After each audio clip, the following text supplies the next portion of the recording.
ऐसा सभी बोलते हैं, लेकिन स्वभाव से थोड़े शर्मीले, या यूं कहिए कि बड़े छुपे रुस्तम है बाकी के कामों में। पढ़ाई में हमेशा टॉपर रहे और थोड़ा मम्मी का बेलन हमारे पिछवाड़े में रहता था, तो अब उस सब की बदौलत यहाँ तक आ गए हैं। हमारी बातचीत का तरीका बड़ा ही साधारण है, एकदम अपने कनपुरिया मिजाज के हैं, और बड़ा प्रेम भी है कानपुर से, तो एकदम शान से कनपुरिया बन के रहते हैं। हमारे कॉलेज में भी लोग हमें कनपुरिया भाई जी बुलाते हैं। ऐसा नहीं कि हमें अंग्रेजा एकदम लल्लन टाप अंग्रेजी बोलते हैं, लेकिन जहाँ मौका हो वहीं। बाकी तो अपना कनपुरिया लहजा हमें बड़ा पसंद है, या यूं कहो कि शान है। भैया जरा जल्दी चलाइए टैक्सी, हमारी ट्रेन नहीं छूटनी चाहिए। एक लौते मामा की शादी है और हम कतई अफोर्ड नहीं कर सकते आज की ट्रेन मिस करना। रोहित ने जरा चिल्लाते हुए टैक्सी वाले को बोला, कल मामा की शादी में हमें समय से पहुंचना है। सॉरी, इकलौते मामा की शादी में, तो हमारी उत्सुकता आप समझ सकते हैं। 5 बहनों में इकलौते भाई हैं गोलू मामा, जिनकी कल शादी है कानपुर में। बड़े मानगन से उनका रिश्ता तय हुआ है, सो सब बहुत खुश हैं, सब अच्छे से निपट जाए। रोहित की मम्मी सबसे बड़ी बहन है और रोहित सबसे बड़े भांजे। गोलू मामा के इसीलिए बड़े ही करीबी हैं। मामा जी तो इनके बगैर कुड़ी पर भी ना बैठेंगे। उधर से रोहित की मम्मी अलका जी का फोन आ गया। हाँ रोहित, अरे निकले कि नहीं तुम? तुम्हारा तो राग ताक नहीं समझ में आता हमें। अगर आज पहुंच जाते तो कितना बढ़िया होता। अब कल सवेरे भी टाइम पे पहुंच जाओ तो हम बाबा आनंदेश्वर का प्रसाद चढ़ाएं। रोहित थोड़ा झल्लाते हुए, अरे मम्मी काहे इतना फालतू परेशान हो रही हो? हम जब कह दिए कि हम सुबह सवेरे पहुंच जाएंगे, आप कतई टेंशन ना लो। मम्मी, वाह बेटा, हम अगर टेंशन आते नहीं तो आज तुम्हारा एडमिशन वहाँ नहीं होता, यही कानपुर में ही सड़ रहे होते सरकारी डिग्री कॉलेज में। गाड़ी में बैठ जाना, तब हमें एक बार बता देना। गाड़ी पर भरोसा है, तुम पे नहीं है। अलका जी एकदम तंज भरे शब्दों में बोली। रोहित भी गुस्से में बोला, आपका प्रवचन हो गया हो तो फोन रखिए माता जी, सुबह में मिलते हैं आपसे। और हाँ सुनिए, नाश्ते में गरम आलू पराठे बनवा देना। मम्मी ने बिना बात पूरी हुए ही फोन काट दिया। खैर, जैसे तैसे टैक्सी वाले ने ट्रैफिक को मात देकर रोहित को ट्रेन के समय से 7 मिनट पहले स्टेशन पहुंचा दिया। रोहित बड़ी खुशी से टैक्सी वाले को थैंक्स बोलकर उसे 100 रुपए की टिप देकर दौड़ा अपने प्लेटफॉर्म की ओर। बस सिग्नल होने के 2 मिनट पहले ही रोहित ट्रेन में घुस गया। उज्जैन से आ रही थी, तो तमाम बाबा बैरागी लोग या फिर तीर्थ यात्री ही थे उस 3rd AC के कोच में। अपनी सीट लपकते हुए रोहित बाबू जाके बैठे और चैन की सांस ले ही रहे थे कि अलका जी को कहाँ चैन था। फिर फोन आ गया। हाँ बेटू, ट्रेन मिल गई। रोहित थोड़ा मजाक वाले मूड में बोला, मम्मी आप चिंता ना करो, हमारे इकलौते गोलू मामा कल ही बकरा बनेंगे। काहे से? उनके सबसे प्यारे भांजे ट्रेन में बैठ चुके हैं। अलका जी, तुम बहुत मस्ती आने लगे हो। और थोड़ा हंसते हुए बोली, अब बस मामा के बाद तुम्हारा नंबर है, सुन रहे हो? रोहित थोड़ा चिड़चिड़ाते हुए बोला, हाँ मम्मी, वैसे ये ख्याल भी बढ़िया है। रोहित ने खट से फोन काट दिया और उधर से अलका जी को लगा हाँ अब रोहित बाबू शादी के लिए तैयार हैं। ट्रेन पूरी रफ्तार से दौड़ने लगी थी। रोहित अब आराम से अपनी खिड़की वाली सीट पर बैठकर मोबाइल हाथ में लिए चला रहे थे। बाहर लगभग अंधेरा हो चुका था। थोड़ी ही देर में ट्रेन भोपाल स्टेशन पर रुकी और कुछ और सवारी रोहित के कोच में भी चढ़ी। रोहित अपने मोबाइल पर व्यस्त थे, तभी एक बड़ी ही तेज तर्रार आवाज उनके कानों में गूंजी, एक्सक्यूज मी। रोहित जैसे ही मुड़ा, उसके चेहरे से सारे भाव गायब हो गए। एकटक उसे देखता ही रहा। दुबली पतली कदकाठी, लंबे सुनहरे बाल, लेकिन आवाज ऐसी कड़क कि ना देखो तो जैसे किसी बड़ी उम्र वाली पुलिस ऑफिसर ने आवाज लगाई हो। रोहित अभी अचंभे में ही था, तभी उसने दोबारा कहा, हेलो, मैं आपसे ही बोल रही हूँ मिस्टर। रोहित एकदम अपनी फॉर्म में वापस आते हुए बोला, हाँ जी मैम बताएं। रोहित बड़े प्यार से बोला, ये खिड़की वाली सीट मेरी है, तो आप जरा वहाँ से शिफ्ट हो जाइए सीट पर। एकदम बुलंद और कर्कश आवाज में लड़की ने बोला।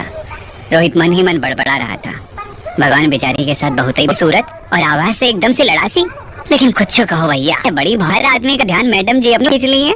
सबके चारों तरफ ऐसा लग रहा है जैसे खैर हमें देना। रोहित सीट के दूसरे कोने में जाकर दुबक के बैठ गया। थोड़ी देर लड़की अपनी खिड़की वाली सीट पर सेट हो गई और वो अपना मोबाइल है हमसे ट्रेन में। आप बिल्कुल भी चिंता मत करो, मैं सुबह पहुंचकर आपको फोन करती हूँ, बस आप एक बार बुजी का एड्रेस मैसेज कर दो। बोला, बेटा इधर से बेटी ने बोला, जी मम्मा आपकी सौम्या बड़ी हो गई है, इतना चिंता मत कर। उनकी बातें, इनको देख लो जरा, कतई परवाह नहीं है अगल बगल बैठे लोगों की। अब इनका नाम सबको पता है भैया, ये है गजब भौकाली सौम्या मैडम। सबके मुंह देख के तो यही लग रहा है कि कब सबके सब जाकर उन्हें आई लव यू सौम्या बोलने। थोड़ा समय बीता और रोहित को आने लगी नींद, तो सोचे लाओ सौम्या जी से कहीं कि सीट खोलें क्या, लेकिन हिम्मत ही जवाब दे गई। घुसी आई थी अपनी किसी किताब में और कानों में हेडफोन ही चढ़ाए बैठी थी। थोड़ी देर इंतजार के बाद वहीं सीट टेक लेके भैया बैठे बैठे ही सो गए। जब अचानक से कान में आवाज पड़ी, चाय, गरम चाय, तो रोहित की आंख खुली। देखा गाड़ी किसी स्टेशन स्वामी जी आ रही थी, किताब बंद थी और खिड़की के बाहर टुकुर टुकुर नीति बैठ। अब सोने के बाद रोहित के अंदर का कनपुरी अपन थोड़ा जाग गया और सोचा चलो थोड़ा मैडम से बात की जाए। चूंकि मैडम को देख के नहीं लग रहा था कि उन्हें कहीं दूर दूर तक नींद आ रही थी। रोहित ने धीरे से कहा, एक्सक्यूज मी, एक्सक्यूज मी। मैं उन्हें घूरते हुए देखी, भावें अपनी ऊपर चढ़ाए। यस, बोली। मैंने कहा जी दरअसल हमें नींद नहीं आ रही थी, तो क्या इससे पहले मैं अपनी बात पूरी कर पाता। सौम्या जी तो बौखला उठी और झड़क पड़ी हमारे ऊपर। What do you mean? नींद नहीं आ रही तो सोइए ना आप, क्या मैं आपको लोरी सुनाऊंगी? उनकी रफ्तार थामते हुए बोले, अरे नहीं, आपने हमारी पूरी बात ही नहीं सुनी, हमें ये बीच वाली सीट खोलनी है और बिना सुने ही आप तो हमारी क्लास ही लगाती। सौम्या को अपने कहे पर थोड़ी शर्मिंदगी महसूस हुई, तो उसने सॉरी बोला रोहित को। फिर बोली, जी बस अगले स्टेशन तक बैठिए, हम कुछ खाना ले लें और फिर आप सो सकते हैं। अभी करीब रात के 9 बज चुके थे, ज्यादातर लोग सो ही गए थे, बस एक आध ही बैठे थे। सौम्या जी के सोने का इंतजार कर रहे थे हमारी तरह। अरे भैया हम तो सो ही नहीं सकते थे, क्योंकि मैडम उठेगी तभी हमें सीट मिलेगी ना, वो बीच वाली। अब हम भी चुपचाप बैठकर अपना मोबाइल निहारने लगे। तब तक गोलू मामा का फोन आ गया। जी हाँ, वही मामा जिनकी कल शादी है। हेलो रोहित बेटा, तुम यार अभी तक आए नहीं, ऐसे कैसे काम चलेगा? यहाँ सुबह से सब भड़बड़ मची है, तुम्हारी कमी है यार। मामी तुम्हारी 4 बार पूछ चुकी है, समझे भाई, भांजे साहब कहाँ हैं? रोहित, अरे मामा बोलने दो यार, मैं बस गाड़ी में बैठ चुके हैं और कुछ ही घंटों की दूरी है कानपुर से। भला आपकी शादी हमारे बिना हो सकती है क्या यार? कैसी बात कर दी आप। अच्छा और सुनो, जरा वो तैयारी सब है ना, कुछ कमी बेसी तो हमें बताओ, हम सब जुगाड़ करते हैं आके। यार तुम्हारी मामी कह रही है कि डांस करो कल साथ में, और यार हम आज तक डांस नहीं किए, गुरु बताओ जरा, कुछ तुम ही हो जो कुछ कर सकते हो अब। रोहित, आप चिंता ना करो कतई, हम आपके परम संकट मोचन कानपुर पधार रहे हैं, सब निपटवा देंगे। रोहित जोर जोर से हंस रहा था और सौम्या रोहित को घूर रही थी और मनी मन सोच रही थी, कितनी जोर जोर से बात करता है, दिखने में हैंडसम है लेकिन जबान से तो एकदम जाहिली है। उधर रोहित का फोन खत्म हुआ। फोन रखते हुए उसने सौम्या की तरफ देखा और बोला, कल हमारे मामा की शादी है कानपुर में, बस उन्हीं का फोन आया था। सौम्या थोड़ा हंसते और सरकास्टिक हंसी के साथ बोली, जी मैंने सुना सब, और आप उनके डांस का जुगाड़ करने वाले हैं। दोनों जोर से हंसे। रोहित, आपको पता है ना सौम्या जी, हर चीज का जुगाड़ होता है हम कनपुरियों के पास। सौम्या ने हंसते हुए कहा, तो मामा के डांस का जुगाड़ कैसे कर रहे हैं आप? रोहित थोड़ा सर खुजाते हुए बोला, अब बोले हैं कुछ तो करना ही होगा, वैसे बुरा ना माने तो क्या आप ही कुछ सुझाओ जरा। सौम्या थोड़ा उसके ऊपर हंसी और बोली, अभी तो सब जुगाड़ था, अब कहाँ गया?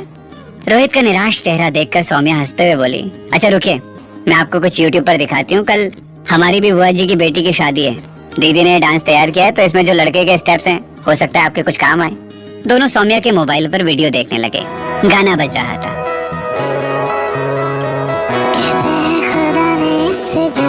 सभी के लिए किसी ना किसी को है बनाया, किसी के लिए। गाना सुनते सुनते हमारे रोहित बाबू भी एकदम यही सोच रहे थे कि शायद सौम्या का आज यूं मिलना भी कोई इत्तेफाक ही नहीं बल्कि ऊपर वाले का इशारा है। उधर सौम्या पूरी तरह से डांस के स्टेप्स का मजा ले थी। दोनों ने शांत होकर डांस देखा। रोहित के मन में कुछ अलग ही डांस चल रहा था। खामोशी तोड़ते हुए सौम्या ने बोला, कैसा लगा? ज्यादा मुश्किल भी नहीं है, तुम्हारे मामा भी कर सकते हैं। रोहित को थोड़ा धक्का देते हुए सौम्या बोली, कहाँ खो गए हो? कहीं तुम वहाँ खुद को तो इमेजिन नहीं कर रहे? जोर से हंसते हुए सौम्या इतनी अच्छी लग रही थी कि रोहित से रहा नहीं गया और उसने बड़ी हिम्मत करके कहा, सौम्या जी बहुत सुंदर दिखती हैं आप जब खिलखिलाकर हंसती हैं, एकदम कलकल करते झरने की तरह। आपको देखकर पहली नजर में नहीं लगा था कि आप इतना हंसती भी होंगी। रोहित की बात सुनकर सौम्या एकदम शांत हो गई और कुछ देर के लिए खिड़की से बाहर देखने लगी। रोहित को समझ नहीं आया क्या करे, ऐसा क्या बोल दिया कि सौम्या इतनी शांत हो गई। तभी गाड़ी एक स्टेशन पे जाकर रुक गई। रात के करीब 10:30 बज चुके थे। जल्दी से रोहित बाहर गया और 2 डब्बे खाने के और एक चाय वाले को साथ लेकर आया। उसने सौम्या की ओर इशारा करते हुए चाय वाले भैया से कहा, भैया जरा एक कड़क चाय मैडम जी को दीजिए। तो सौम्या ने पलट कर कहा, शुक्रिया रोहित, लेकिन मैं चाय नहीं पीती। रोहित ने चाय वाले से 2 कुल्हड़ में चाय ली और चाय वाले को जाने दी। ट्रेन चलती थी। सौम्या की नजर धुआं उड़ाते हुए चाय के कुल्हड़ों पर पड़ी तो रोहित से बोली, 2 चाय क्यों? मैंने तो मना किया था। रोहित बड़ी मासूमियत से बोला, एक हमारी और एक उनकी, और चेहरे पर थोड़ी सी शर्मीली मुस्कान थी। सौम्या थोड़े आश्चर्य भरे भाव से पूछती है, उनकी किसकी? यहाँ तो मेरे अलावा और कोई है ही नहीं, और मैंने तो मना किया था ना। फिर रोहित हंसा और बोला, ये हमारी काल्पनिक चाय संगिनी के लिए, जो है नहीं, लेकिन हम चाय अकेले नहीं पीते, तो जब कोई चाय पर साथ नहीं देता, हम दूसरा कप सामने रख लेते हैं, उन्हीं से बतिया भी लेते हैं और दोनों चाय हम खुद ही पी लेते हैं। सौम्या को रोहित की मासूमियत पर हंसी भी आ रही थी और थोड़ा प्यार भी। वो बोल पड़ी, बड़े जज्बाती किस्म के हैं आप रोहित जी। रोहित अपना सर खुजलाने लगा पीछे और सौम्या से बोला, आज भर के लिए हमारी चाय संगीनी बन जाइए ना, हमें बहुत अच्छा लगेगा। सौम्या बोली, वैसे मुझे चाय से परहेज नहीं है, बस किन्हीं कारणों से चाय पीना बंद कर दिया। रोहित हंसकर बोला, सौम्या जी बुरा ना माने तो एक बात कहूँ। सौम्या ने बोला, अब बिना सुने मन नहीं मानेगा इसलिए कह दीजिए। रोहित बोला, आप जैसा खुद को दिखाती है वैसी है नहीं। सौम्या थोड़ा हड़बड़ाते हुए, क्या मतलब है आपका? मैं दिखावटी लगती हूँ आपको? और सौम्या ने चाय का एक घूंट लिया और कई प्रश्न चिन्ह उसके चेहरे पर थे। रोहित मुस्कुराया और बोला, देखो आपको चाय कितनी ज्यादा पसंद आई और आपने जैसे घूंट को अंदर लिया तो वो सुकून हमने देख लिया, फिर आप वापस अपने दिखावटी रूप में आ गए। सौम्या के बदलते हाव भाव देखकर उसने तुरंत बोला, रिलैक्स हो जाइए मैडम, हमारा इरादा आप पर जासूसी करने का बिल्कुल नहीं था, बस आपकी चोरी पकड़ ली हमने। सौम्या एकदम निशब्द थी और फिर दोनों ने चाय की चुस्कियां लेते हुए माहौल को थोड़ा बदला। और फिर रोहित पूछने लगा सौम्या के बारे में और जानने की कोशिश करता है तो सौम्या बताने लगी वो एक सरकारी बैंक में नौकरी करती है और अभी कुछ दिन पहले ही तबादला हुआ है यहाँ भोपाल में बतौर ब्रांच ऑपरेशन मैनेजर। रोहित भी उसे अपने बारे में बताता है कि वो IIM का अंतिम वर्ष का विद्यार्थी है और उसे बंगलौर में एक मल्टीनेशनल कंपनी में जॉब मिली है जो उसे 3 महीने बाद शुरू करनी है, लेकिन हो सकता है वो अभी आगे और पढ़ाई करे, कुछ बाहर